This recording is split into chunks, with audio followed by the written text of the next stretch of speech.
टिळक यांची पुण्यतिथी व लोकशाहीर अण्णाभाऊ साठे यांची जयंती आहे। स्वराज्य हा माझा जन्म आहे आणि तो मी मिळवतो अशी सिंहगर्जना करणारे लोकमान्य टिळक तर शब्दाची खाण, महाराष्ट्राची शान, बहुजनाची आण, साहित्याची मान अण्णाभाऊची लेखणी आहे जगात देखणी।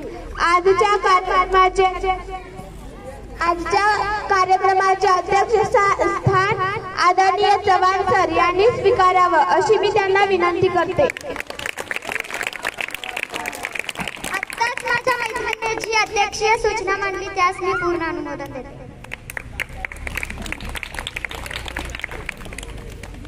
आजच्या कार्यक्रमाचे उपाध्यक्ष आदरणीय श्री मिर्जे सर यांनी स्थान स्वीकारावा अशी मी त्यांना विनंती करते।